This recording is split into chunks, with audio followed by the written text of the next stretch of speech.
One of the most exciting things about implementing culturally relevant pedagogy, our students are going to be better engaged.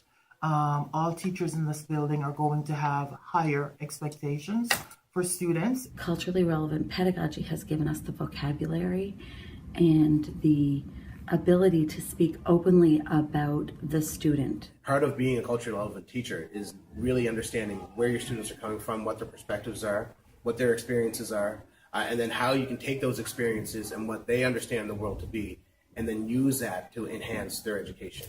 I wanted to be a pilot when I grew up. So what skills do you think you're learning now that will help you be a pilot?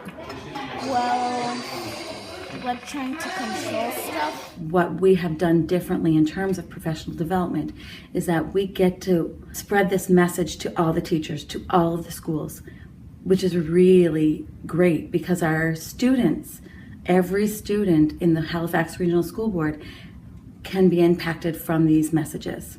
The main thing I needed to do was really to get to know my students as learners. They're very rhythmic, they're very, focused on rhythm and rhyme and music. How are these things all the same? I can tell, can you? And I'm going to be looking for you to be able to tell me your sorting rule, all right?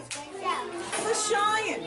How are these things all the same? All the same, all the same. How are these things all the same? I can tell, can you?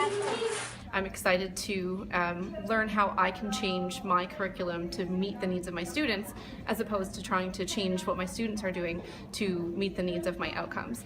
And because you're feeling connected to the school environment, to their learning, we're going to see the achievement rate go up. We're going to see attendance increase, and students will want to be here because they feel a part of the school environment.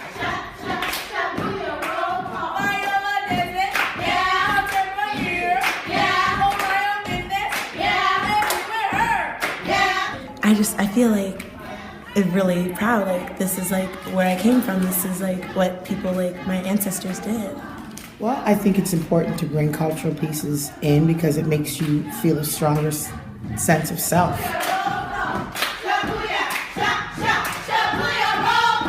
And we wanted to connect with the community in a bigger way. And so we thought, let's get out of the building, let's go to where the children live, and let's go to places that are important to them, and learn how do we support them best. Natalie said, let's rent a bus. So we rented the bus, and our first stop was the Mulgrave Park Caring and Learning Center. And we sat down with community leaders and elders, and we asked them the question, what do we need to know to support our students better? What do we need to know about these kids in this community to reach them?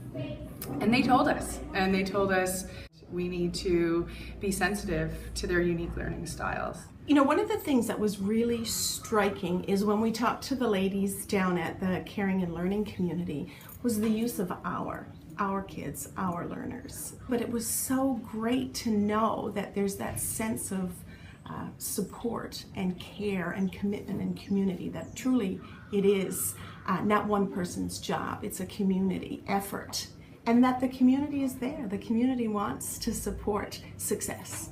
The families, the students, they saw that we were in their community, that we went into their community, that we sat down on the grass and we read together. It was something really magical. And I think those bridges were built. And now we're able to run across them and use that in our continued, quest for literacy success.